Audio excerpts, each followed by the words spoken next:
Bienvenidos al Diploma de Detección y Abordaje Integral del TEA dentro del espacio escolar.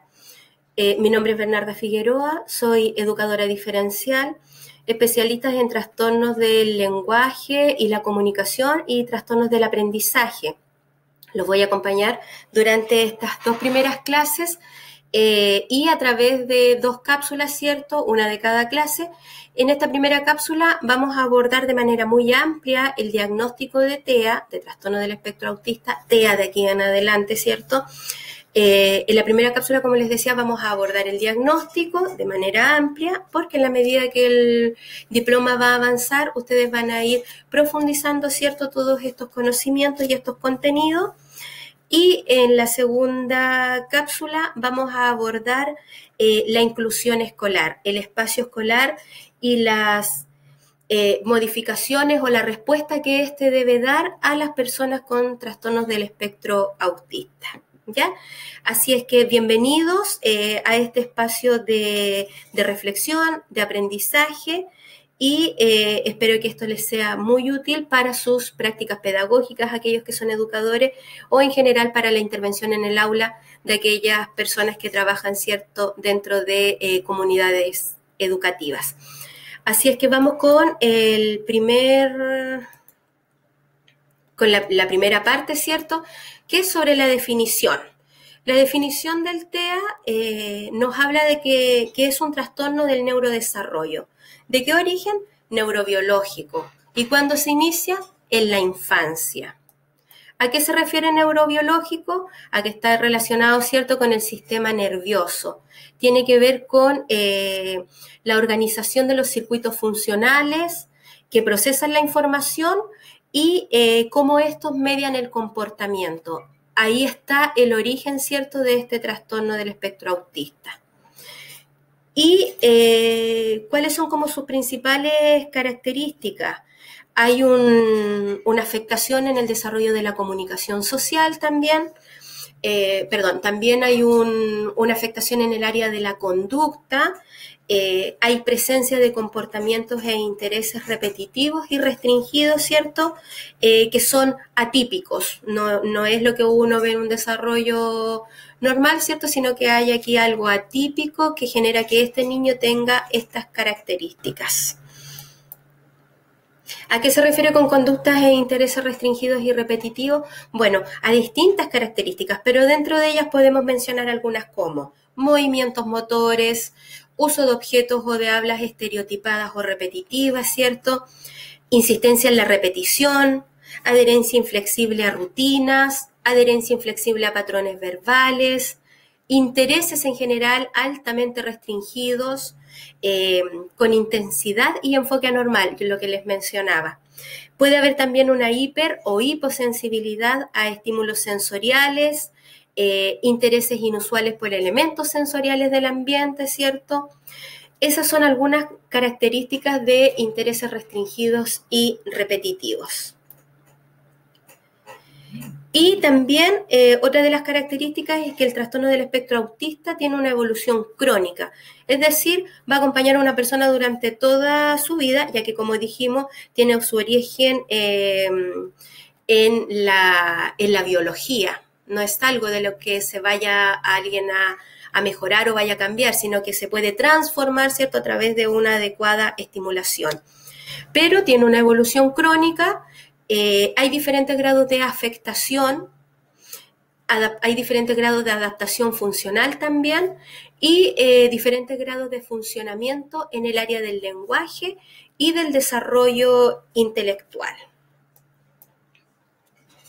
Acompaña a la persona toda la vida, ¿cierto? Y podemos decir entonces que este trastorno es un trastorno del neurodesarrollo, afecta la comunicación social, la conducta, el comportamiento, ¿cierto?, a través de intereses repetitivos y restringidos. Tiene una evolución crónica, hay distintos grados de afectación y distintos grados también de adaptación funcional. Veamos sobre el término. El origen del término corresponde a una palabra antigua griega que tiene que ver con la palabra autos, donde en este significado de autismo, esta palabra autos está referida a uno mismo, a ensimismarse, a meterse dentro, ¿cierto? A quedarse ahí. A eso se refiere, ¿cierto?, el término autismo. Podemos decir entonces que este trastorno es un trastorno permanente del neurodesarrollo, con una variabilidad inmensa en sus manifestaciones, con el que se nace, aunque se manifieste, ¿cierto?, más tarde, y que va a acompañar a la persona durante toda la vida. Es un trastorno cuyas manifestaciones pueden mejorar con la correcta y permanente estimulación, ¿cierto?, con la correcta y permanente terapias adecuadas y también con una adecuada, aunque repitamos la palabra, adecuación del medio o adaptación del medio, adaptación del entorno. En ese sentido es súper importante esto porque si ustedes pueden ver en los dos primeros, en las dos primeras actividades, la estimulación y las terapias, está relacionado, ¿cierto?, con la persona, está relacionado con habilitar o con entregarle a la persona con trastorno del espectro autista las herramientas necesarias. En cambio, la adecuación del medio tiene que ver con el entorno, tiene que ver con el contexto, con algo externo a la persona y es ahí donde cobra vital importancia las adecuaciones, ¿cierto?, al currículum para dar respuesta a las necesidades educativas especiales de las personas del espectro autista. Veamos un poco el MinSal. El MinSal dice que el TEA se considera un trastorno evolutivo que, si bien presenta diversas manifestaciones clínicas, se caracteriza, según Lorna Wing, por el compromiso en tres ejes fundamentales, los que son, como ya dijimos, la interacción social alterada, el lenguaje y la comunicación alterada y los intereses peculiares y repetitivos. Esos son los tres grandes ejes, ¿cierto?, alterados en las personas con trastorno del espectro autista. Y veamos un poco de las cifras. Las cifras varían dentro de los distintos países, ¿cierto? En general también se ha visto un aumento importante en los últimos años en la incidencia y la prevalencia del TEA. Y esto es, una de las explicaciones se cree que es por la mayor oportunidad o el acceso al diagnóstico, la medida sanitaria de los países, el acceso a la salud en general. Entonces, en la medida en que las familias, ¿cierto?, y los niños tienen acceso a la salud y al diagnóstico, esta condición ha ido aumentando su incidencia y prevalencia. En algunos países, lo primero es contarle que de cada una niña, 3.7 niños tienen el diagnóstico, ¿cierto?, de TEA. De cada una niña, 3.7, por lo tanto es mucho más probable que se dé en varones que en niñas. Hay algunos países que hablan de uno de cada 71 niños de 8 años de edad con el diagnóstico. En Estados Unidos se reporta un niño de cada 88, en el Reino Unido uno de cada 66 niños de entre 5 y 9 años, en Corea del Sur se habla de uno de cada 34, y en general a nivel mundial se habla de uno de cada 100, aunque, como les decía, estas cifras van cambiando y van variando en la medida en que los países van aumentando sus prestaciones de salud, su acceso a la salud en general. Y se ha creado el día 2 de abril como el Día Internacional de la Concienciación sobre el Autismo, día muy importante ya que este tipo de movimiento es el que permite, por ejemplo, influir en políticas públicas de salud, como por ejemplo entregar o reembolsar las prestaciones de los profesionales que abordan, ¿cierto?, a los niños y a las familias con el trastorno del espectro autista. Antes, por ejemplo, los terapeutas ocupacionales no tenían reembolso en FONASA, hoy día ya existe, no solamente por el 2 de abril, sino que por muchos movimientos sociales, sobre todo de las familias de niños con el diagnóstico.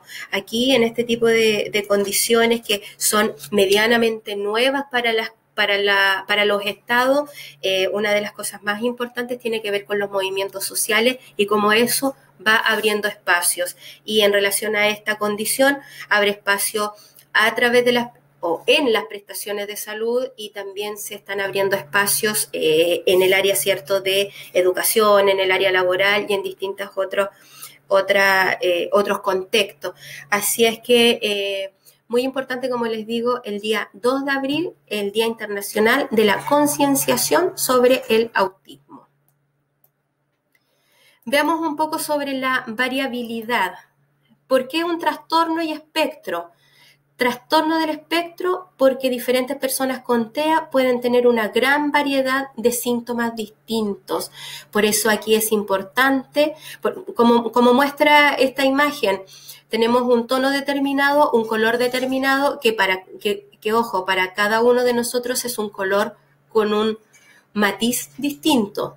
Pero dentro de este mismo color tenemos un espectro desde el más claro hasta el más oscuro, ¿cierto? Pasamos por todas las tonalidades.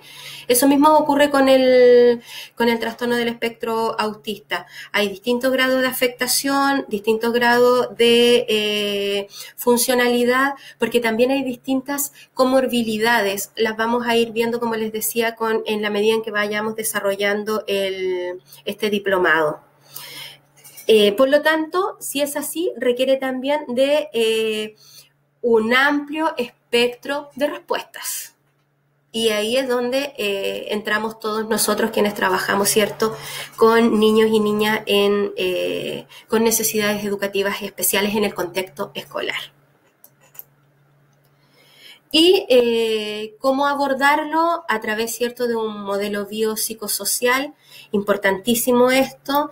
El modelo biopsicosocial nos invita a que hagamos el abordaje a través de un modelo de 360, donde miremos a la persona con la condición, donde miremos a la familia, donde está inmersa la persona con la condición, donde miremos el contexto donde vive la familia con la persona con la condición, y donde miremos las políticas públicas donde está esta familia y este niño, ¿cierto?, inmerso.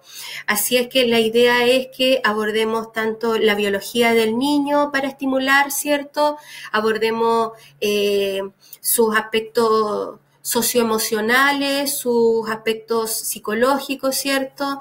Y donde abordemos también, como les decía, el contexto social, el ambiente en el cual se desempeña.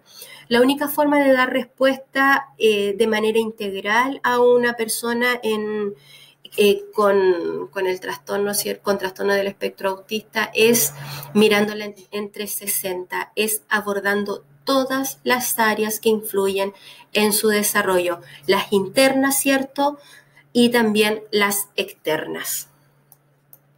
Solo así vamos a poder aportar, ¿cierto?, a un proceso de habilitación o de rehabilitación exitoso. Solo de esa forma vamos a poder dar respuesta, como les decía, y aumentar el nivel de inclusión social de las personas con TEA y de su familia.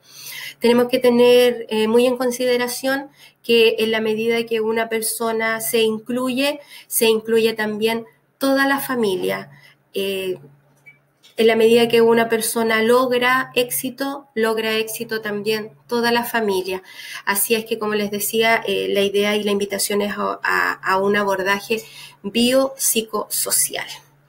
Esto hasta aquí como primera cápsula, ¿cierto?, de qué es el trastorno del espectro autista y sus características principales de una manera muy, muy general. Muchas gracias.